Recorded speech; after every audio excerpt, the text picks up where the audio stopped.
Hello, everyone, and welcome to Stronger Roots. Today, we are honored to have someone who works changing lives in quiet hours when survivors need it the most. Catie is a dedicated sexual assault nurse examiner. She's going to join us today and shed some light on the realities and the process and the compassion behind forensic nursing. Catie, thank you so much for joining us today, and thank you for Yes. all the things that you do. Um, so we want to start out by there's a term that is used, and it's called a sane nurse, SANE. So can you tell us what exactly a sane nurse is? Yes. Forensically speaking, a sane nurse is a category of forensics. So when you think forensics, you think like CSI and like FBI type detective work. I'm not an investigator, and it's not my job to investigate what did or didn't happen, or who did not do it. My care is directly towards my patient, and it's always two components. It's the medical portion and the forensic portion. So they come in hospital based. They'll come in and have a medical exam, medical clearance, and then they have a forensic component of that where we do the actual photography, DNA collection, swab collection, and a history of the assault. Um, and I will also say that I'm a sexual assault nurse, but I do see victims of intimate partner violence, domestic violence, strangulation, adult and pediatric. Mm. So some hard stuff, right? You're dealing with It some can be. very It can be. hard things there. So what is something most people misunderstand about sane nurses and the exam process? I think most people think that it's my job to essentially quote, look down there and tell if this happened or if it didn't. And it doesn't work that way, unfortunately. And I can have all the signs and symptoms. I mean, you could have injuries, you could have um, what I call some hardcore evidence, and I still can't with 100% certainty say something did or didn't happen. Again, it's not my job to investigate. I can, however, say that look, all these things that we have here, they are huge, huge evidence cases that we can use for prosecution for your case. But a lot of people think it's my job to investigate and to deem with 100% certainty, and that's actually out of my scope. We can't do that. So Wow. How do you create a sense of safety for someone who is coming in after like this huge traumatic assault? it's always, and you'll hear me say this 20 million times with every patient encounter, they're all different. And it depends on what I'm seeing them for. So let's say we have a pediatric case and the alleged perpetrator is with them, obviously be removing them from that perpetrator. If it's a domestic violence situation, I always talk to my patient one on one and make sure that the person in the room with them either isn't the perpetrator or doesn't have knowledge of the perpetrator or a close relationship with the perpetrator. Um, we do have, of course, security. All of our exam rooms are behind locked doors. And then, of course, with your evidence, you always have a concern for safety if that would be tampered with. And I always tell them that once it's opened, it doesn't leave my line of sight until it's closed. So it just depends. For each patient's a little bit different. We have physical safety, medical safety, and they're all addressed usually as soon as I step foot in the room, Mm. patient. So Can survivors like refuse certain parts of the exam or yeah. So yes, it's all and consensual, everything is like you're telling them step by step yes, of what we had a case today, and my pretty much words to her were, "You're the captain of the boat. I'm riding on it, and any part of the exam you want to refuse or deny or not do, we can do that." And I break it down kind of when I get consent from my patient or for just what I'm doing. I break it down into kind of steps, but each step has subparts. And I tell them you can refuse any big step or any subpart. For example, photography. If they don't want any pictures, we don't have to have any pictures. If they don't want any swabs, we don't have to do any swabs. But let's say they're okay with pictures, but they really don't want a picture of their face that might include genitalia in it, then we can do only genitalia or only facial pictures. So they can, include any part of the exam that they want or refuse any part of the exam, big or small. I mean, any part. And as well as consent is concerned, just because you sign a piece of paper saying that you consent to my exam does not mean that you can't withdraw that consent at any point. I mean, if you're sitting there and I see that you're uncomfortable, we're taking a break, we're reevaluating, and we're either going to discuss stopping altogether, just having, a pause and a moment, or skipping this part and doing something else for a little bit. You can withdraw consent at any point. Just because you sign something doesn't it doesn't Well, hold that's me to important that. though. That's important to talk about because, Right. if you get to a certain point of this exam and all of a sudden the anxiety takes over or the fear takes over or whatever's happening in that moment with that victim, I mean, that's huge. I mean, that could be, in the work that we do in human trafficking things, and victims, we're always talking about, we don't want to re-traumatize and we don't want to do any harm. I don't, anything I do, I don't want to continue, your experience. And so that's important to know. I don't think a lot of people may not know that. Even first responders and stuff that work with you may not even understand that. I've talked to some other forensic nurses where they've responded with things like, well, my patient will like look at me and just say, well, just hurry up and get it over with. And I'm a little iffy on that response because if I have to stop and ask you if you're okay because something's telling me that you're not okay, then you're not okay. And it's Yeah. kind of like a, why would you even ask that? So I generally try and come up with an excuse that's my fault to step out of the room. Like, um, I forgot I really need to grab a different speculum, or I need to do something, out here for a second. Let's reposition. Give me 5 minutes and I'll be right back. I talk to them, whatever, but it's usually a reason that I need a break and not them. And I generally don't even ask. If something, body language, facial expression is telling me you need a break, then we're taking a break. And how long do these exams usually take? Is Start it to finish, 4 to 6 hours oh, for wow. Wow, that's a long time I time. meet the patient to the time they're out the door. The exam process itself, as far as when you're vulnerable and undressed and being examined either with the camera or swabs, about 30 minutes. I do try and do that a little bit quicker, and I have you as decent as possible, as long as possible. So I Mhm. don't have you undress until it's absolutely necessary, and then I redress you as soon as possible. Gotcha. Um, so that portion's about 30 minutes, and you do have a gown on during the exam too. So So how are the exams different from, I mean, obviously, an adult versus a child, but what kind of things can you say about examining a child? And what's the youngest maybe that you've examined? youngest is 3 months. No. And kids are my soapbox. This is where I'll get emotional, but my youngest is 3 months. Any pediatric case, there's not really an age on it. People hit puberty at different ages, and so we base it off of their puberty level. We Tanner stage them, which has to do with their puberty level based on pubic hair, body hair in general, voice changes, anatomy changes, and then your period or your menses. And so if they've had a period and they've already had a speculum exam, what we ladies have every year is a pap smear.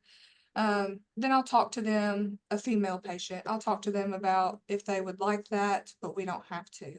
If they have not had a speculum before and they have not had a period before, nothing is inserted at all, period. We won't insert anything. It can be traumatizing. I mean, I remember my first pap smear and it was not pleasant. Right. Um, so that's just the golden rule, golden standards. You don't, no period, no pokey is the term. That's not very trauma informed. I wouldn't say that to my patient, but it is kind of the rule. Another thing with pediatric patients is you do have to have parental consent for these exams. However, there are some ways around that if they didn't want their parent to know or their parent was perpetrator. We just there's a legal process with that, but we do have to have a child's assent, ASSENT. And that is broken down into basically their body language. I will not, and I will say it with my chest out, I will not hold a child down for an exam. Yeah. I will not make them do anything they don't want to do. It makes me no better than the next person Yeah. if I am forcing them to do anything like that. And this kind of surprises some people, especially medical people, because it's, standard. Well, we'll just sedate our patient, or, we have to have an IV. Well, yeah, you need an IV because their life's in imminent danger. This is not a life or death situation most of the time. So it's not the same, Right. I'm not going to re-traumatize my patient. Right. So we have to have their assent. If at any point they're uncomfortable or they start to refuse, especially these 2 and 3-year-olds, if they just start getting up, they show no interest in me, they're telling me no or stop, then obviously we're stopping. So Yeah. those Yeah. are some considerations. I could talk days and days about some of those though. Yeah. I'm And that sure. must be hard too, because you know that without some of this evidence, It can you get it? Can you get an indictment? Can you get a conviction? And that's a hard place to be. It is. And there Yeah. are some things that we can do with kids that kind of prolong or can kind of help. Parent involvement is huge, or caregiver or a trusted adult sometimes, because sometimes most of the time it is a parent actually. And so having a trusted adult with the child can sometimes help. They can either just hold the child during the exam, that's a comfort, not hold them down, but just hold them. Sometimes we just blow bubbles in the room and I'm chasing them around the room to take pictures. Um, Sometimes we're playing head, shoulders, knees, and toes so we can look at the scalp or look at the bottom, or, things like that. But the second they're uninterested and kind of refusing, then we stop. I Yeah. do try to encourage in certain ways though that we get as much as we can. Yeah. Um, With the younger patients that you see, who generally is the perpetrator of that sexual assault? Or Usually a parent, sibling, or a caregiver. Caregiver being like a babysitter or a daycare person. Um, and a lot of times, because I also see child abuse and neglect, so it's not always sexual assault, but because we, know that, well, everybody knows, but a lot of times injuries are left in areas that are not seen to most people. So the diaper area, even if it's not a sexual assault case, the diaper area is a huge indicator of bruising and areas that you'll see injury on children. And so I'm usually the one that evaluates those people as well, because they think the average person will think it was a sexual assault case because of where the injury was located. Mm. So Is there any red flags that parents should watch for with their children? And I mean, this is such a, this is such a different world anymore that we're living in. And I feel like, um, predators are out there, and the grooming process and all that kind of stuff. And how do you keep your kids safe? What are the things that you would recommend? Like, I don't know, all of that, if that's even a question. I don't know. it is a question. It's hard to answer because I think a loving parent's a loving parent, and you know, I don't want to offend anybody by saying how they should raise their children. Raise your children how you see fit. But I have 2 little girls of my own, and um, I am very wary who I leave them with. I personally don't believe that your boyfriend or girlfriend of 1 month should watch your child. Um, and anytime you have any injuries that are abnormal, or you don't know if they're abnormal, have them evaluated, take your own pictures, keep a record, ask where those injuries came from. There's actually on the American Academy of Pediatrics, there's common injuries in children. And one of the things we can look at is that injury consistent for that age? A child that is 3 days old and cannot roll did not roll off the bed because they can't roll. On the flip hand of that, you know, a 2-year-old, 18 months to 2 years, they're gonna have bruises all over their shins. They are. I've yet to see one that doesn't. It is so common because they trip and fall and they fall on concrete and they run into tables and I mean, they're just clumsy little creatures are still trying to figure out how to get around and navigate the world. So Right. that's common. However, bruising on inner thighs, not common. That's not an area that's openly exposed. Not somewhere if you're just walking around a table, you aren't going to get a bruise on the inside of your thigh. Um, Other little kids, you know, torn frenulums, which are you know, your tongue, when you lift your tongue up, that piece of skin, you Yeah. have three. You have one under the tongue, you have one on the top of the mouth, and one on the bottom that connects your gums. If those are torn or bleeding, that's also a huge indicator. Some not so common ones that you wouldn't see, bedwetting. If you have a child that has been potty trained for a while and has never really had, you know, issues with potty training or, you know, they're 5 or 6 kindergarten, and all of a sudden they start having these night terrors accompanied with bedwetting, that is another sign that we'll see kind of like a regression in their Mhm. stages. And it includes bedwetting. Yeah. Trying to think of some other ones that might be common. And I will say these alone are not 100% guarantee indicative of abuse of any kind. Mhm. These are just things that if someone came in and child disclosed of something or parent disclosed of something and we had some other indicators that would help corroborate a story and say these are additional pieces that are quote like red flags to me. Yeah. Uh, Yeah. I happen to be going through training right now, and we last week we just had a topic about sexual abuse and everything, and we had to listen to like grooming and pedophiles, how they get their victims and all that, and it was the most disturbing thing I've ever heard, I think, in my life. Like I just came home and like sobbed because I'm thinking to myself, like, there is just a different mindset that pedophiles have, that, hearing this guy saying that this baby was his girlfriend, and that, the way he sexually assaulted her was through hands, so digital, penetration and things like that. And I was just like,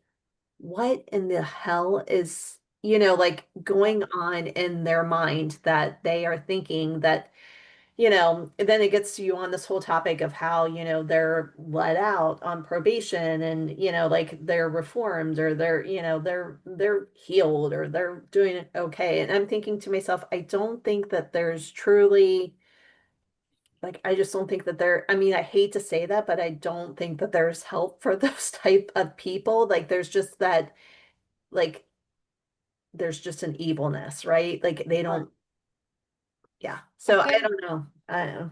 I've done a lot of research on that too, just from my own personal childhood Mm, perspective. Because that's pretty spot on. If you were to put a pediatric child sexual abuse case in front of you with parent alienation and a family predator, I would be your textbook child. I mean, like every sign and symptom known to man, physically and psychologically. So I did a lot of research on this because I did a lot of self-blaming, and the more mm, research I did, the more I realized how much I was normal. Like mm, everything I was experiencing was just everybody experiences, and just a lot of people are too scared to talk about it. But yeah. one of those things was, you know, the pedophile's mindset and their thought process, and of course how they have these classes and uh I don't even know what you would word it, how you'd word it, but counseling that they're gonna get Mhm, better. mhm. Um, but one of the number one things is how manipulative they are. Right. Is what where the grooming part comes in is they know what they're doing from the beginning. Yep. Months, sometimes years before any contact is ever made, they have targeted you, they've targeted your family member, your parents, Hmm. whoever they need to, and they have gained their trust Yeah. beyond trust. And it's all manipulation. It's all Right. so how am I to say, this is a little unprofessionally here, just personally, No, how we're am I just, to say, yeah, say it because we're laid back here. We just I say know, what we I feel. know, but how am I to say that I believe that person? Because you manipulated an entire child, family, court system, legal system, however, for Yeah. years, and you want me to believe now that you're not manipulating me with what you're saying now and that you're better. Like you're Um, reformed, like you're ready to go back out into society with like an ankle right. bracelet or whatever. Like Right. how is Right. that right? That's And right. and the thing that was so shocking is the person that they were interviewing was talking about how he also there was another guy, but he had also slowly started to groom one of the girls by giving her like he would go over for Sunday dinners to the family's house, and he zeroed in on the girl that he wanted to molest, and he slowly would give her like extra attention, extra treats, like, oh my, like things that like you were thinking, oh, he's just a really nice guy. Thank you for doing that. That's really nice. But they're playing the long game. Like they know in a year from now, if I keep doing this type of thing, I'm eventually going to get her to, or not even a year. I mean, whatever time it takes. Right. But I'm thinking to myself, like, that's like diabolical. Like, that's a whole other level of just evilness. And are you seeing a lot of that, like in what you do? Is that kind of like, you know, Um, no and yes. So I do peer review on a lot of these. We are local West Tennessee Child Advocacy Center and Child Abuse Place. mhm, They see non-acute cases, which means long-term cases are who they see. I see acute care patients, meaning either they're within a time frame or they have a medical necessity. And so usually these are one-time situations, sometimes a couple times situations, or it's a weekend and the clinic's not open. mm, Um, a lot of those cases that are grooming and long-term type situations, they end up at the clinic. So I personally don't see them. However, I peer review them and I'm very aware of them, and they are the more times than not, that's the situation. They're groomed. mhm. Um, and just like you said, I actually did a preceptorship down in Alabama, and we started talking about grooming. They had a case that the child was given a nicotine patch every time this person was around. And they didn't know, they thought it was a sticker. And they didn't know. The perpetrator was quite literally trying to have the child addicted to their presence. Well, that's a new one. My God. That's So a Just new when one. just I've when you never think heard that that you've before. heard everything, like there's just another level, right? Like Wow. the bottom drops off and there's like another level of like that's just like so sick, you know? and yeah, yeah. I was actually learning when I did that one, and mouth was on the floor. I mean, I don't put anything past any of these people. I Right. that's a total, with all the training I've done on trafficking and grooming and all that. That's just, I've never. Yeah. It's Wow. a hard pill to it's a hard pill to swallow. And I think that yeah. Well, it's hard enough for people in the work that I do with all of this, and I can only speak from my own experience. It's hard enough for people to think that somebody in your family or a parent would do this, Mhm. Mm, but it is almost like a silent epidemic. Oh, Because I have people over the years that I have worked with that have been abused since they were very young, have gone up and they thought that was, I actually had one young lady say to me, I thought for a longest time that that's just what dads do with their daughters. mhm. That's just, and other people like, oh, I can't believe that. Oh, she's got to be like, no, no. It's like people don't understand the seriousness and the depth of this, of children, and what can be happening right here under our nose. They same. just don't. I could just go on today. I'm just floored. I'm just, No. And I take it for granted because, you know, Danielle and I both have worked in this for a long time, and I've been doing this for quite a while now. I guess I take it for granted sometimes that I know what I know, Mhm. and I think everybody else should too. Oh, I'm the same way. So I Like, really have to check myself in a lot of ways. I have to check myself so that I understand that, okay, no, I have to be more. You have to like work your room, right? If you're doing a training, you have to know who's in the room. And that's I right. remember, I mean, I remember this like when I first started doing this trafficking training and stuff like this. My very first big presentation with another group of people.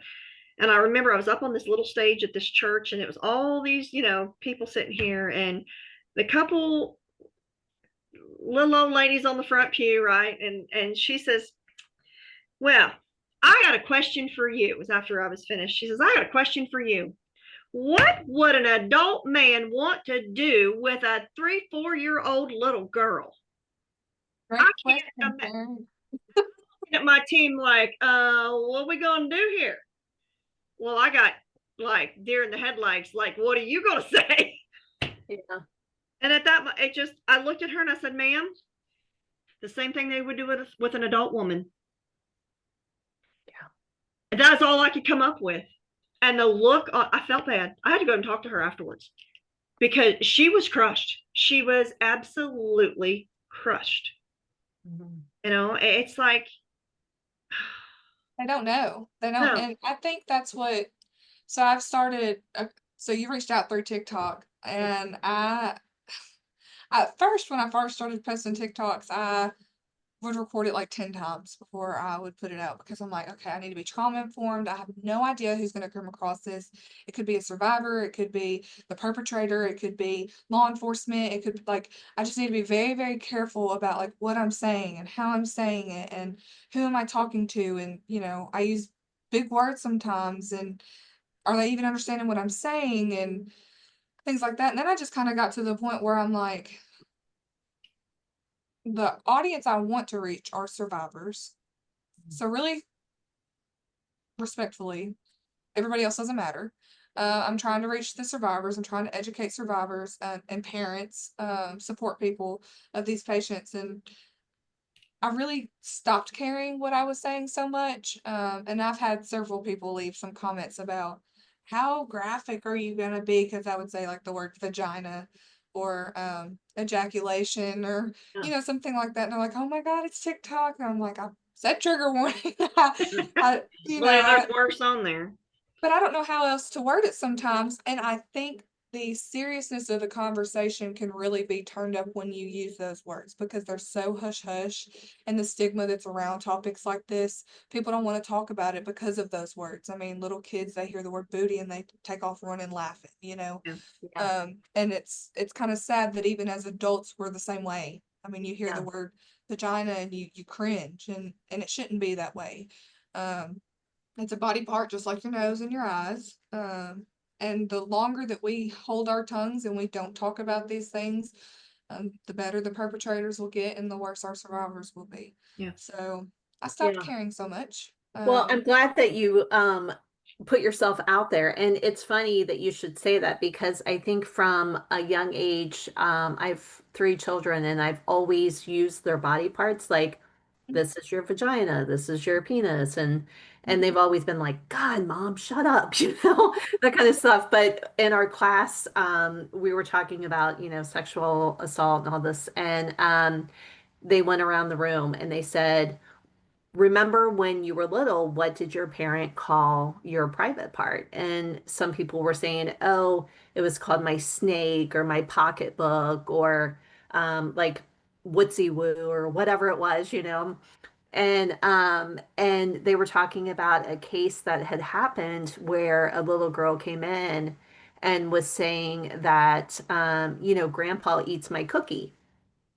And so the teacher's like, oh, well, what kind is it? Is it whatever? And she was like, no, Grandpa eats my cookie, and the little girl was trying to disclose the fact that she had been, sexually assaulted by her grandpa, grandpa or whatever. So I think it's very important, if you have small kids to name the parts, right? That Like is name, very Name Yes, very. vagina, name penis, name, like give it names. And I talked to my, 16-year-old son and said the same thing. I said, like this is, what's the name? Would say this. And so it's always kind of been drilled into their head of what to call things. But you think about that. You think about a little kid just being a cute little thing like, oh, don't touch my pocketbook. And hell, you don't know what you're talking about when, it comes to something like this. And maybe it's by design too, like where, grandpa always called it the cookie so that he never got found out or, whatever. So it's just, Right back into the grooming. yeah, You right. know, Tactics of grooming. yeah. Right, right, I right. actually had yeah, the similar thing where child was calling it something else than what it was actually. And so I did a pediatric review of this, and now my practice involves anytime anybody, adult or child or disabled or handicapped adult, comes in and they're describing something and they use a word other than penis or vagina, even if they say like his thing or my thing, I always delineate what that means and, you know, Yeah, what do you mean specifically when you say that? And then sometimes with kids, I have these drawings. I'll have a boy and I'll have a girl. And I'll say, can you point to which one's a boy and which one's a girl? And I'll let them point. Okay, when you say snake or worm or stick or whatever word they use, what are you talking about exactly? And they'll point to generally the penis area. And then I yeah, take that paperwork and, I'll circle and I'll kind of dictate, hey, ask child this, they pointed to boy, ask child this, they pointed to region circled. That way, if it was to go to court, because I quote all of my patients. So if my patient was to say, and a lot of times in these 4 and 5-year-olds, their entire history of what happened is as little as, like you said, grandpa tried to eat my cookie, or uh, daddy tried to have me touch his snake, or something like that. And that's all you get. I mean, that's all you get. And with kids, you do not ask leading questions. They need to have a professionally done forensic interview.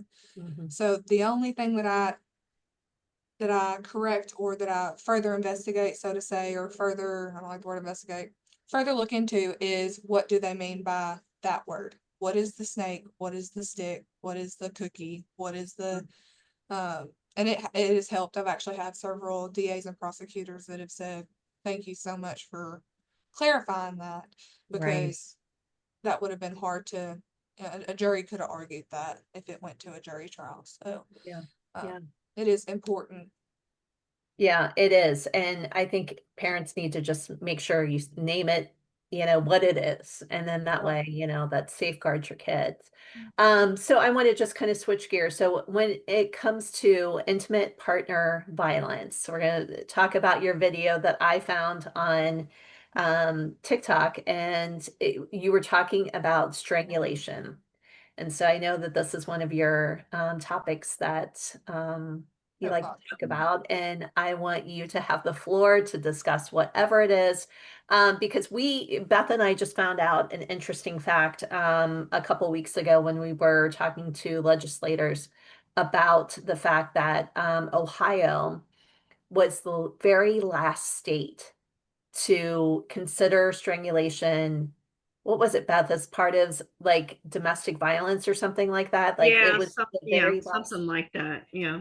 Yeah, and it was like mind blowing. Like, what? Are you kidding me? Like strangulation was it was the very last state to be considered, in I this look it domestic up. violence. So take the floor. Tell us all about it. Just to before I run off with that, because that'll be my soapbox and you'll have to reel me in. Yeah. But strangulation, I don't know Ohio specifically, but strangulation in the state of Tennessee is considered an aggravated assault charge rather than assault or attempted murder. And it delineates that and it goes kind of more into detail about the differences.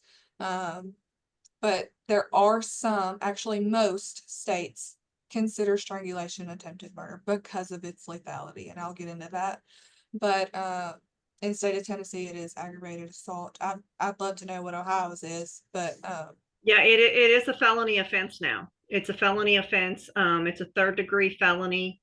Um, And it can be a 5th-degree felony, which is our lowest one, but it can be a 3rd-degree felony. So it is now part of our Ohio revised code as a Okay. felony. Mhm.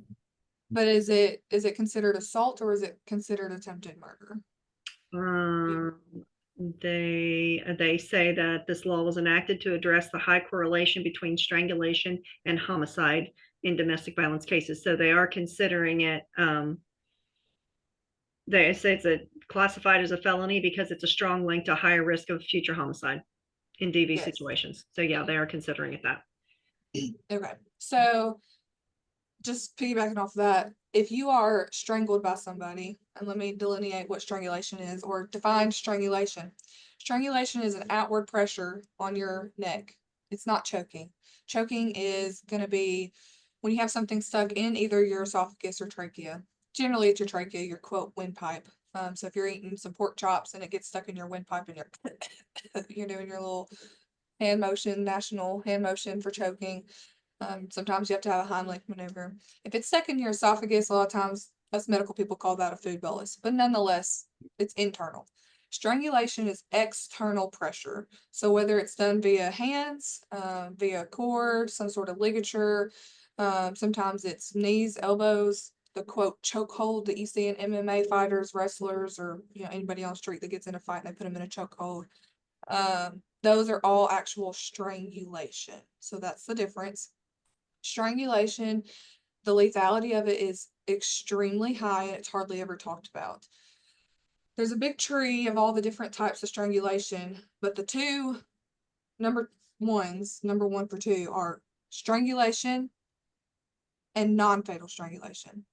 Strangulation or fatal strangulation obviously means that you have died as a result of your strangulation. Sometimes immediately and sometimes it's not. Non-fatal strangulation means obviously you didn't die. The fact that those are the two subdivisions of such a common domestic violence approach is speaks volumes in my mind. If you are in a intimate partner violence or domestic violence situation where you are strangled, you are 700 to 800 times more likely, which is 7 to 8 times more likely to be killed by that person. By one time. And this does not mean that it will be via strangulation. It may be with a weapon or a gun, a knife. It doesn't have to be killed via strangulation. It's just a precursor and a high probability that you will be killed by this same person. 7 to 8 times more likely. Wow. Domestic violence, the Yeah. correlation between domestic violence and strangulation is approximately 68%. And that is for those that are reported. And I always like to say that because we know that the majority of cases, DV and sexual assault, go unreported. So just off the numbers that are reported, 68% of domestic violence victims are strangled at least once. Sexual assault is more between 25 and 30%. So there is still a high correlation between the two. I just think there's a huge stigma around sexual assault and strangulation, or i.e. choking, because of, unfortunately, social media and the porn industry and these quote kinks that are out there. And that's another soapbox. I won't get into that, but I personally think that that's the correlation that society has drawn between strangulation and sexual assault. Unfortunately, it's a lot higher in domestic violence. I believe that it's higher because it is a control tactic, and domestic violence is strictly around the control of your perpetrator and abuser to the victim or survivor. The average domestic violence person goes back to their perpetrator about 7 times. That's just the national average. And if you put the numbers together, that you go back approximately 7 times, and every time that you're strangled, you're 7 to 8 times more likely to be killed by that person. The odds are not in your favor. And I say that with high certainty. This is what got everybody on that TikTok, but the pressure that needs to be applied for strangulation to result in injury or death is less than that to open a can of soda. A lot of people do not Realize how easy that it is. So if you were to open literally in a can of soda, that's approximately 20 pounds of pressure. The jugular vein, so it's the most outward vein in your neck, 4.4 pounds of pressure. So it's about 4 times as easy to strangle somebody than it is to open a can of soda. It Jeez. only takes about 6 to 8 seconds to lose consciousness, 14 seconds to have a seizure due to lack of oxygen, 15 seconds to urinate on yourself, about 30 seconds to defecate on yourself. At about a minute, about 62 seconds, you stop breathing, and about 152 seconds, your heart will stop. So, a lot of those, and it's important to dictate those if you were to ever have a survivor come to you, because that can kind of tell us, sometimes they can't tell us how long they were unconscious. Well, most of the time they can't. All they know is they were unconscious. But if they say, well, I urinated on myself, then we know they were likely out at least 15 seconds. Wow. So we can kind of dictate it that way. It's really important to talk about how easy this is for those that do have consensual strangulation in the bedroom, because this can cause lifelong effects. Some of the ones people don't talk about are traumatic brain injury. You're at a higher risk of stroke because you've caused increased pressure to the arteries and veins in your brain. So they've been extra stress, extra pressure, headaches, blurred vision.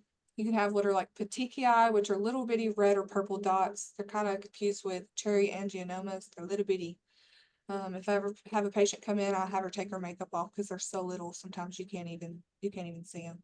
Is that like in the eyeball or around the? They can be in the eye, they can be on the face. Most of the time, they're on the roof of the mouth, No. towards the back. And a lot of people think, oh my gosh, I got an STD, I've got these dots. I'm like, it's not an STD, it's petechiae. And it's, you'll see them anytime above where oxygen or blood was included. So if they're strangled via the neck, it'd be above. If for whatever reason you had, blood stopped, in your leg, it would be the area above that you would see petechiae. Mm. You can also have bruising anywhere on the ear and behind the ear. So like literally behind the ear or on the ear, from all the way up here to the earlobe. You can have a ruptured eardrum, a sore throat, hoarse throat, swollen glands in your throat, swollen tissues, a broken hyoid bone, which is back behind your trachea. It kind of protects your trachea actually. There's a lot, and it gets missed so commonly because most cases don't actually have any signs or symptoms. So we have an entire list of signs or symptoms that basically says everything is a sign and symptom of strangulation, but in most cases you don't see any of them because the injury is so internal instead of external. If I was to ever have a patient that came in that indicated they were strangled, we are automatically getting a CT of the neck structures with contrast. Sometimes we're observing your oxygen levels. Sometimes you're admitted for observation just because of its lethality. Just because you survived during the assault doesn't mean that you can't have long-term consequences and even pass away days, weeks, or months after the assault from the same incident. Mm. Wow. It's a Do these things soapbox. get the attention that they need? I mean, Yeah. do they really get the attention that they need, even from like an investigative standpoint? Not to knock on anybody, but No, and not to knock on anybody. It's a lack of education. yeah. I actually did this exact presentation last Friday to some law enforcement. I did law enforcement training, or I went to some law enforcement training just a couple days ago, and they taught it to their law enforcement because there is some more talk about it, unlike there used to be, and there is some more education and awareness around it, but it's nowhere near what it needs to be. These people need to be, law enforcement goes and get their report and they'll say, well, he pushed me up against the wall by my neck. Well, they look at it as, well, they just pushed her up against the wall. Okay, but if they pushed her up against the wall as lightly as opening a can of soda and were there for even 3 or 4 seconds, they could have done some damage. So they need to be medically evaluated. It's a whole soapbox. We could probably do a podcast just on strangulation. Yeah. But Yeah. I I'll mean, leave that it's for another time. But It's quite, I mean, when I saw that TikTok, I was just like, oh my gosh, like the pressure, like that was so visual. And, thank you for educating people because I don't think that people get that, Right, how dangerous that is. right. So I want to kind of switch gears because I know that we're kind of running out of time here. So um, I want, we talked about a lot of different like topics and things that are really hard to talk about. But I just wanted to say, like, how do you deal with all the things that you see? Because working, in this helping profession, when you're, seeing little kids, when you're seeing, young teenagers, adults, all and the whole gamut. I mean, it's never easy who it is, but how do you take care of yourself?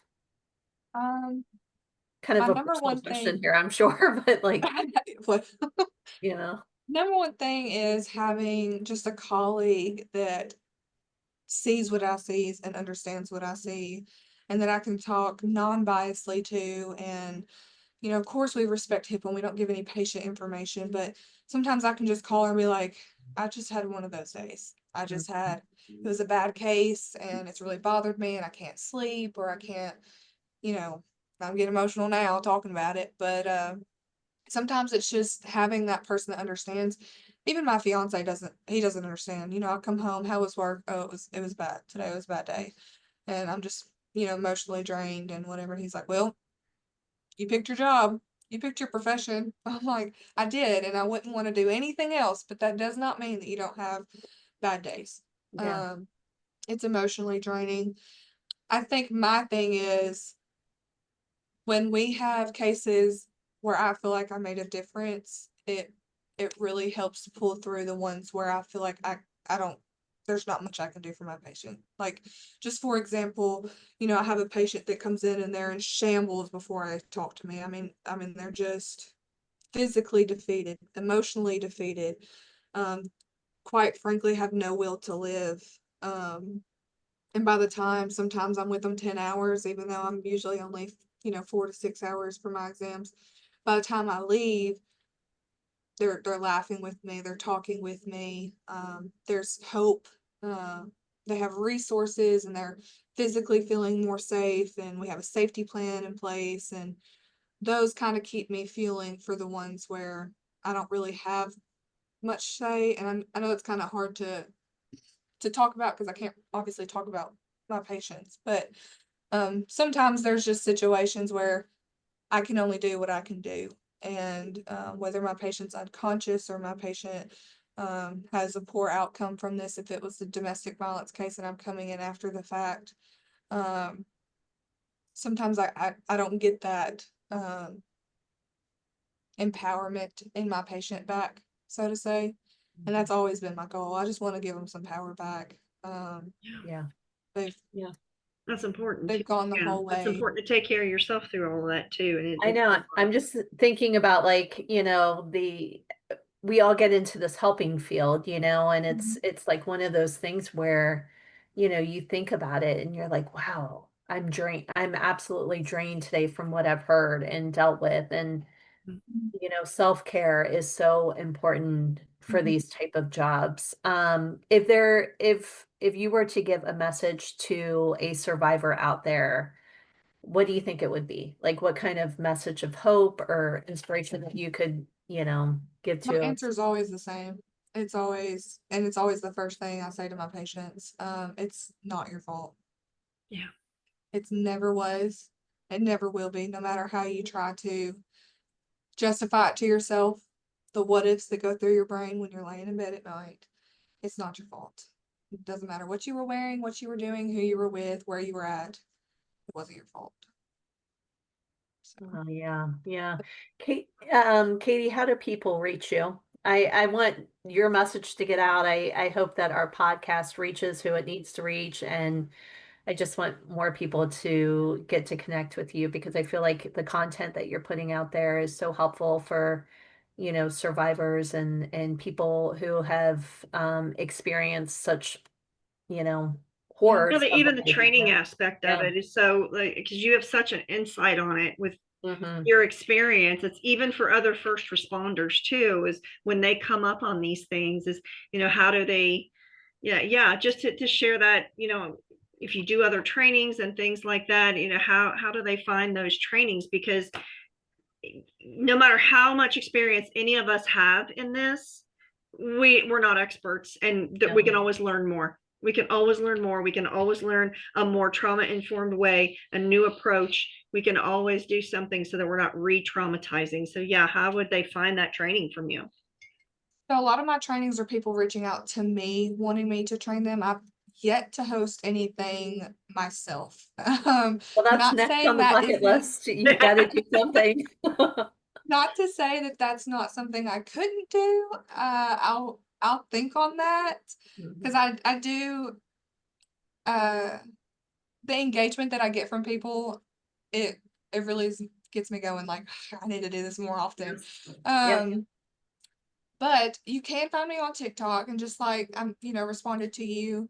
And I don't know if you can put this like somehow down in the Put it. description, my TikTok link on there. Okay. Currently just with my job, I'm not posting where I work. So Right. I don't want to find anything too personal. But on my TikTok, of course, they can always message me there, and I will think on and let you know if I decide to do some sort of training, or Yes. maybe my Yeah. own, like, We're the wrong girls to like meet, a Zoom because training. we will launch you into your own coaching business before. Yeah. We'll be like, Catie, we need you, girl. We got you. Oh gosh. That's But you know what? Yeah. And maybe people just contact us too. So the people that see this say, hey, I saw Catie. I'd love to know more about this. I need to learn more about this part of domestic violence or whatever. And then we can Right. maybe we can facilitate that connection too. Yeah. Right. Yeah. I We'll would say figure. I've done the 3 trainings in less than a week now. 1 I taught, 2 I went to. The number one thing I learned from those, if you're like law enforcement, EMS, or whatever that's watching, the best way to describe trauma-informed care to those people, always do 3 things with every step that you do with your patient. You're going to explain what you're doing, you're going to explain why you're doing it, and then you're going to ask permission afterwards. So for example, if you're just getting patient information, so like you're EMS and you walk up and you say, what are you doing? I'd like to get some patient information from you. Why? For my medical records, this is HIPAA, it won't go anywhere, and I won't share it with anybody. And then permission. Is that okay with you? Or would you like me to come back at a later time? Yeah. With every single step. And that comes from law enforcement, EMS, sometimes even some SANE nurses. Just asking questions without explaining why or permission leaves the empowerment part gone, and sometimes leads to self-blame. For example, I know we're trying to get off here, but for example, Go for it. if I was to walk into my patient's room and I asked them, are those the clothes you had on? The patient could take that as, oh my God, she thinks what I'm wearing is why this happened to me. Oh. But it's not. I know that I want to know if those are the clothes you have on, because we may send them to lab for evidence or for DNA collection. But the layperson doesn't know that. The victim isn't thinking about that. All they think is, why is she asking me that? Is it my fault? Why does it matter what I have on? All the questions go through their head. So instead, it could look like, I would like to collect your clothes. What am I doing? I would like to collect your clothes. Why am I doing it? We can send those to crime labs for DNA collection, evidence collection, blah, blah, and then permission. Is that okay with you? For every step, for every step. So, and I think that's a good way for law enforcement, whether just asking questions or medically examining, even touching your patient, if you're doing a strangulation, kind of screening on them, and you were to touch them in any type of way, what are you doing, why, and permission. I'm gonna use that. I'm just gonna tell you right now. I saw Beth writing some notes. She's like, I'm like taking notes the whole time. It's like I had case after case after case. I'm like, oh my gosh, but that's so important. And I kind of really do that anyway. Like even if I get a new case with a child, I'm always like, this is who I am. This is my role for you. And this is how you can reach me or talk. So it's kind of like that now, but that I can just, if I can make a list and send this to them, I'll not do that. Just saying, they're just a way that you should address people in this situation. And I think this has been so phenomenal. And thank you for coming on, because this is such good information. And I can promise you we will be reaching out again for another one. Yes, we Okay. would love to have you come back. We say that to everybody. And I feel like this kind of stuff, if you ever want to like come back, present like a certain type of, strangulation or say this topic or whatever, let us know. And we would love to have you on the podcast because we're really trying to tackle like different subjects and different like things that are going on with what we're seeing out in the field too. So And there's It's gaps only- in that, because there's a lot of things that are happening that people aren't aware of. They just don't know, because they're not involved. They're in their own life. They're not involved in street outreach or court things or medical things. They're just not involved in that. So they don't know. And if you don't know what you're looking for, you can't identify it, and you can't help if you choose to help. You can't do that. So that's why these are so important. So I always explain to like the parents that'll say, well, I didn't know this was going on, or, they feel like a failure, or they're, I'm like, you don't research type 2 diabetes in detail until your child is diagnosed with type 2 diabetes. Yeah. You don't know all the ins and out of everything unless you're in the ins and out and everything. And you're mhm. not to blame for that. That is not your fault. The reason I know what I know is because I'm in it. I've been in it personally. I'm in it professionally. I know more than you're supposed to know. So Yeah. And thank you for sharing all of that knowledge with yes, us because of I course. think we'll be definitely emailing you here soon. And I know you'll gain a couple new followers for sure. I mean, Beth and everyone else will hear about it. But thank you so much for taking the time out today to just be a part of our conversation. And Beth, if you want to wrap it up for us. Yeah, so thanks for attending today. This has been great information and very instrumental in serving the public and helping people. And that's why we're here. And that's why Stronger Roots was created, is to bring this awareness and education to folks so that they can learn and identify maybe things that are going on in their own situation. And if you have anyone in your life, or you yourself are going through anything, please reach out to us. Our contact information is all over the place. With our YouTube channel, we have our website that is being launched here soon. And you can always reach out and ask the questions. There's no harm in asking questions. All of us are here to be available to help you through that next thing that's affecting your life. And we want everybody just to live happy and healthy. And that's why we're here. So thank you for watching today. Catie, thank you for being such a great guest again. Such good information. And we'll see you next time. Okay. Yeah. All right.